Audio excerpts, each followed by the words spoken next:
Hi friends, welcome to law में time. Muskan Mandhiyani, you legal guide. So guys, आज के इस वीडियो में हम डिस्कस करने वाले हैं कोल्ड वॉर और उसका क्या इंपैक्ट रहा है इंटरनेशनल पॉलिटिक्स पर। इंडिया को उसने किस तरीके से इंपैक्ट किया। सो आई रिक्वेस्ट यू गाइस कि प्लीज मुझे ध्यान से सुनते रहिए and let's start. Cold war start कब से हुआ? वो स्टार्ट हुआ 1945 से लेके 1991 तक चला। ठीक है, अब जो सेकेंड वर्ल्ड वॉर की एंडिंग थी वही बिगिनिंग थी कोल्ड वॉर की। कोल्ड वॉर में बेसिकली दो जो मेजर कंट्रीज थी जिनके बीच में जियोपॉलिटिकल टेंशंस चल रही थी, ठीक है, जिनके बीच में टेंशन का माहौल था, वो दो कंट्रीज कौन सी थी? पहली है सोवियत यूनियन और उसकी सैटेलाइट स्टेट्स। सैटेलाइट स्टेट्स क्या होते हैं वो हम आगे डिस्कस करेंगे। और United States and its western allies, मतलब एक तरफ सोवियत यूनियन था, एक तरफ यूएसए था, ऐसे समझ लो। वर्ल्ड वॉर के बाद ये दोनों ही सुपर पावर्स थे, तो एक तरीके से ये सुपर पावर्स आपस में लड़ रहे थे। सैटेलाइट स्टेट्स क्या होते हैं? सैटेलाइट स्टेट्स बेसिकली इंडिपेंडेंट रहते हैं। जो इंटरनेशनल रिलेशंस है उसमें वो स्टेट्स आपको इंडिपेंडेंट ही नजर आएंगे, वो सॉवरेन होते हैं, उनकी अपनी गवर्नमेंट रहती है, लेकिन उन पर किसी और कंट्री का एक तरीके से इन्फ्लुएंस देखने को मिलता है। इकोनॉमिक इन्फ्लुएंस रहता है बड़ी बड़ी कंट्रीज का, मिलिट्री इन्फ्लुएंस रहता है, किसी ना किसी कंट्री का इन्फ्लुएंस उन स्टेट्स पर देखने को मिलता है, इसलिए उन्हें हम कहते हैं सैटेलाइट स्टेट्स। तो सोवियत यूनियन का इन्फ्लुएंस था ईस्टर्न यूरोपियन कंट्रीज पर, इसलिए ईस्टर्न यूरोपियन कंट्रीज को कहा गया है सैटेलाइट स्टेट्स। कोल्ड वॉर एक ऐसी लड़ाई थी दो सुपर पावर्स के बीच में जहां कहीं भी आर्म्स का यूज, बॉम्ब्स का यूज नहीं हो रहा था। सिर्फ एक तरीके से ना टेंशन का माहौल था और अब एक दूसरे से आगे निकलने की कोशिश कर रहे थे हर चीज में, भले वो इकोनॉमिक फील्ड हो या टेक्नोलॉजी हो या स्पेस हो, राइट। इसको भी हम आगे डिस्कस करेंगे। Cold war basically ideological war था, आइडियाज का एक तरीके से वॉर था कि यूएसए आगे है या सोवियत यूनियन आगे है, लोग किसको ज्यादा पसंद करते हैं, लोग किसको ज्यादा ज्वाइन करना चाहते हैं। एक चीज याद रखिएगा, यूएसए जो था वो कैपिटलिस्ट था और सोवियत यूनियन एक कम्युनिस्ट स्टेट था। इसीलिए दो आइडियोलॉजीज के बीच में लड़ाई चल रही थी, कैपिटलिस्ट ज्यादा सही है या कम्युनिस्ट ज्यादा सही है, राइट। सभी वीडियोस के नोट्स आपको हमारे टेलीग्राम चैनल लॉ में टीओ लीगल गाइड पर मिल जाएंगे, लिंक डिस्क्रिप्शन में है, जरूर से ज्वाइन कर लीजिए और शेयर भी जरूर कर दीजिएगा। कोल्ड हम क्यों यूज कर रहे हैं वर्ड कोल्ड? क्योंकि हम इसीलिए यूज कर रहे हैं क्योंकि ऐसी कोई लड़ाई नहीं हो रही कि दोनों कंट्रीज वॉर पर है। आपको देखकर नहीं लगेगा कि दोनों वॉर पर है, लेकिन दोनों में कुछ ना कुछ टेंशन चल रही है बीच में, राइट। एक तरीके से टेंशन का माहौल बना हुआ है, बट एक्चुअल में वहां पे कोई भी लड़ाई नहीं हो रही। ऐसा नहीं हो रहा है कि एक कंट्री दूसरी कंट्री पर मिसाइल्स फेंक रही है, उसके सिटीजन्स को मारा जा रहा है, राइट। एक्चुअल में वॉर था भी नहीं, ये एक टेंशन का था माहौल, राइट। कॉजेस क्या थे कोल्ड वॉर के, हम वो डिस्कस करेंगे। अब वर्ल्ड वॉर 2 के दौरान यूके, फ्रांस, यूनाइटेड स्टेट्स, ये तीनों साथ में आ गए। क्यों? क्योंकि इन्हें डिफीट करना था जर्मनी को, राइट, जहां पे हिटलर का राज था। यूएसएसआर को भी इस अलायंस को ज्वाइन करना था ऑपरेशन बारबरोसा के बाद। ये ऑपरेशन बेसिकली क्या था? अब इस ऑपरेशन में क्या होना था, जो रशिया है उसको, नाजी जर्मनी को इन्वेड करना था। अब कुछ बहुत सारे प्रोमिसेस किए गए थे, जिसमें से एक ये प्रॉमिस था कि वॉर के बाद, ठीक है, जैसे ही वर्ल्ड वॉर 2 एंड होगा उसके बाद भी अलायंस अच्छे से कंटिन्यू की जाएगी, कोई कॉन्फ्लिक्ट्स इसमें नहीं होंगे। लेकिन जैसे ही वॉर खत्म हुआ, टेंशन उठना स्टार्ट हो गई। अब वॉर के बाद सुपर पावर जो बना वो था यूएसए, ठीक है, बहुत ज्यादा स्ट्रांग था, इकोनॉमिक पावर भी स्ट्रांग थी, मिलिट्री स्ट्रेंथ भी बहुत ज्यादा थी। यूएसएसआर भी कम नहीं था, ये सेकेंड मोस्ट पावरफुल प्लेयर था और इसने काफी इंपॉर्टेंट रोल प्ले किया था जर्मनी को डिफीट करने में इन दिस वॉर जब खत्म हुआ तो ईस्टर्न यूरोप की काफी सारी एक तरीके से कंट्रीज में कम्युनिस्ट गवर्नमेंट थी और सबसे बड़ा कम्युनिस्ट सुपर पावर कौन था? यूएसएसआर। तो ये जो सारी कंट्रीज उन्होंने गाइडेंस के लिए, लीडरशिप के लिए एक तरीके से यूएसएसआर की तरफ देखा। और जो वेस्टर्न यूरोपियन कंट्रीज थी और यूएसए था, उन्होंने माना कि कम्युनिज्म एक तरीके से डेंजरस हो सकता है उनके लिए और एक तरीके से थ्रेट बन के आएगा उनकी फ्रीडम पर। तो ध्यान से समझो यहां पर क्या हो रहा है। जो पूरा वर्ल्ड है, जो पूरा वर्ल्ड ऑर्डर है, एक तरीके से वो दो भागों में डिवाइड हो गया है, दो पावर ब्लॉक्स में बट गया पूरा वर्ल्ड।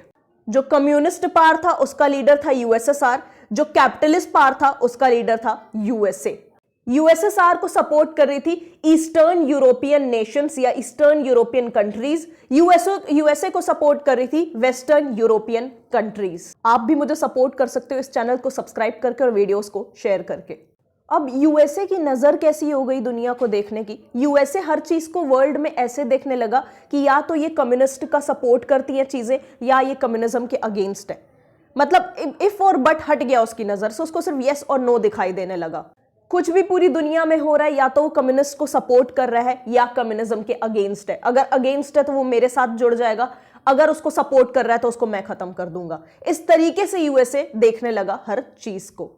और चीजें जब एक्सट्रीम पे जाने लगती हैं, जैसे कि यूएसए के साथ हुआ, तो चीजें और ज्यादा बढ़ती हैं, कॉन्फ्लिक्ट्स और ज्यादा इंक्रीज होने लगते हैं। यहां तक कि जो कॉलोनियल पावर्स एक तरीके से कम्युनिज्म को कम कर रहे थे, उसे कर्ब कर रहे थे, उसके अगेंस्ट थे, यूएसए ने उनको सपोर्ट करना भी शुरू कर दिया। यानी यूएसए कॉलोनियल पावर्स को सपोर्ट कर रहा था ताकि कम्युनिज्म कम हो सके।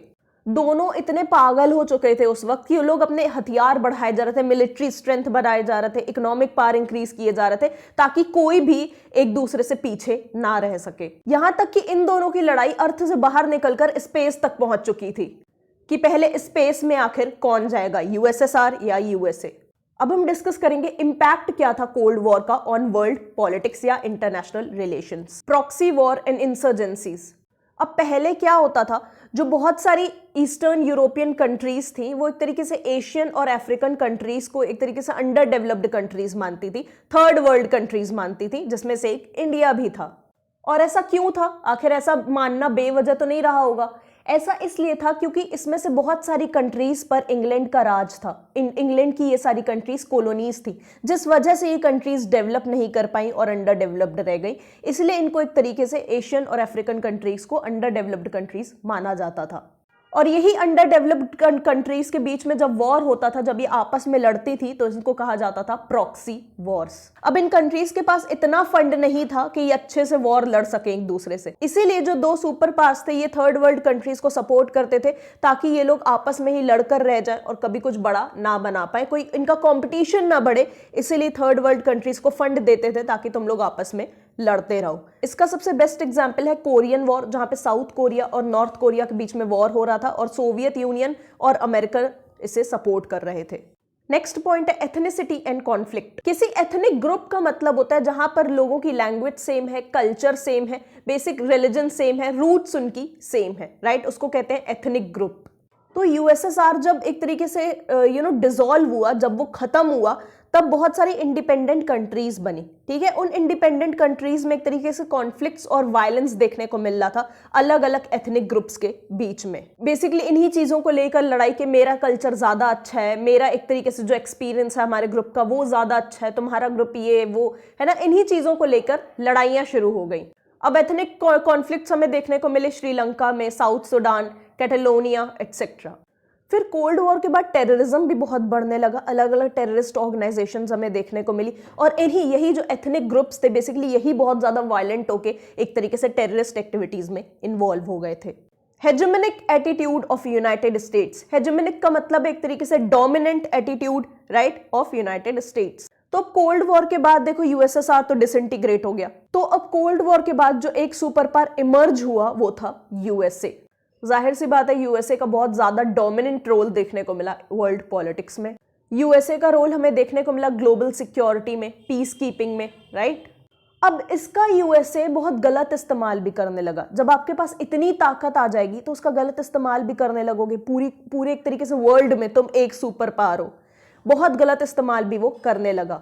इसका एग्जाम्पल इराक को उसने इन्वेड कर लिया, उस पर कब्जा कर लिया बिना यूएन सैंक्शंस के। लीबिया और सीरिया में भी इसके एक तरीके से इंटरवेंशंस देखने को मिले। तो यूएस की और इसके जो अलाइज थे जो इसको सपोर्ट कर रही थी, उन कंट्रीज की बहुत ज्यादा अग्रेसिव पॉलिसीज देखने को मिली। अब इंडिया का क्या एक तरीके से रोल रहा था कोल्ड वॉर में, और उसके बाद ये देखते हैं। अब इंडिया यार उन कंट्रीज में से था जिनको अभी अभी आजादी मिली थी। ठीक है, उसने अभी अभी अपने बहुत सारे सोल्जर्स भी खोए थे वर्ल्ड वॉर में। ठीक है, बिकॉज वो यूरोप की तरफ से लड़ रहा था, उसके बहुत सारे सोल्जर्स भी चले गए थे। सो इंडिया ने एक तरीके से बहुत स्मार्टली खेला। ठीक है, उसने नॉन अलाइंड मूवमेंट स्टार्ट किया।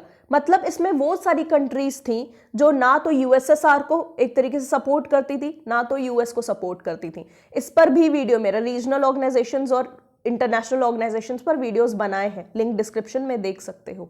ठीक है, तो नाम बनाया। जवाहरलाल नेहरू ने कहा ना तो हम यूएसएसआर को भाई सपोर्ट करने वाले, ना तो यूएसए को सपोर्ट करने वाले, हमें वायलेंस से दूर रहना है क्योंकि हमने बहुत कुछ अपना खो दिया है और अभी अभी हमें अपनी इंडिपेंडेंस मिली है। तो पहली चीज इसने जो की, ये इन दोनों मतलब जो सुपर पावर्स थे इनसे दूर हो गया इंडिया। फिर दूसरी जो चीज इसने की, जो अभी अभी कंट्रीज डीकोलोनाइज्ड हुई थी, ठीक है, जिनको अभी अभी आजादी मिली थी, इंडिया के साथ और भी बहुत सारी कंट्रीज थी जिनको अभी अभी आजादी मिली थी ब्रिटेन से, उन कंट्रीज को इसने एक तरीके से उन कंट्रीज को समझाना शुरू किया कि भैया इनको मत ज्वाइन करो, अभी अभी तुम्हें आजादी मिली है, राइट। तो इंडिया उन कंट्रीज के अगेंस्ट खड़ा था जो इन दो ब्लॉक्स को ज्वाइन करती जा रही थी, समझ रहे हो। एक तो वो खुद नहीं ज्वाइन कर रहा था, लेकिन जो बाकी कंट्रीज ज्वाइन कर रही थी इन दो ब्लॉक्स को, ये उनके अगेंस्ट खड़ा था कि don't become a part of these alliances. अब यहां से ऐसा मत समझ लेना कि इंडिया की जो एक तरीके से पॉलिसी थी बहुत ज्यादा नेगेटिव थी, ठीक है, बहुत ही ज्यादा इंडिया की नेगेटिव पॉलिसी है, नहीं ऐसा नहीं था। और ऐसी पॉलिसी भी नहीं थी कि इंडिया एकदम ही चुप बैठा था, कुछ नहीं कर रहा था, ऐसी पॉलिसी भी नहीं थी। कहते नहीं एक बीच में रहना, तो इंडिया वही न्यूट्रल था, बीच में था बिल्कुल। जवाहरलाल नेहरू का एक तरीके से फेथ था कि सारी नेशंस को कोऑपरेट करना चाहिए, राइट, सारी नेशंस को आपस में कोऑपरेट करना चाहिए। और उन्होंने कहा कि अगर हम एक तरीके से कोल्ड वॉर को खत्म नहीं कर सकते हैं तो उसको एटलीस्ट बढ़ाएं ना, एक तरीके से हमें पॉजिटिव रोल प्ले करना चाहिए, कोल्ड वॉर कम हो जाए, खत्म तो नहीं हो सकता, कम से कम हो जाए, राइट। ये अपील की जवाहरलाल नेहरू ने बाकी सारी कंट्रीज से। अब नॉन अलाइनमेंट की जो पॉलिसी इंडिया फॉलो कर रहा था, तो उसके बेसिस पर जो इंटरनेशनल डिसीजंस ले रहा था या जो भी इंस्टांसेस ले रहा था, उससे इंडिया के इंटरेस्ट काफी ज्यादा प्रोटेक्ट हुए इंटरनेशनल रिलेशंस में, राइट। उसको बहुत ज्यादा फायदा मिला। उसकी ना तो यूएसएसआर से दुश्मनी हुई, ना तो अमेरिका से दुश्मनी हुई, क्योंकि वो किसी का भी साथ नहीं दे रहा था, वो तो बीच में था, तो किससे दुश्मनी होगी, राइट। और इसका बहुत ज्यादा क्रिटिसिज्म भी इंडिया को झेलना पड़ा नाम का, राइट, कि उसको कहा गया कि इंडिया की जो नॉन अलाइनमेंट की पॉलिसी है बहुत ज्यादा अनप्रिंसिपल्ड है, इसका कोई भी प्रिंसिपल नहीं है, कोई भी गोल नहीं है। और एक तरीके से जो इंडिया है उसने एक तरीके से अपना सेल्फिश मोटिव, अपना नेशनल इंटरेस्ट प्रोटेक्ट करने के लिए सब कुछ किया है, और जो मेजर इंटरनेशनल इश्यूज हैं उस पर इंडिया स्टैंड नहीं ले रहा है, उनको इग्नोर कर रहा है अपने नेशनल इंटरेस्ट के लिए। So thank you for watching this video friends, and we'll meet soon in the next video. Good luck.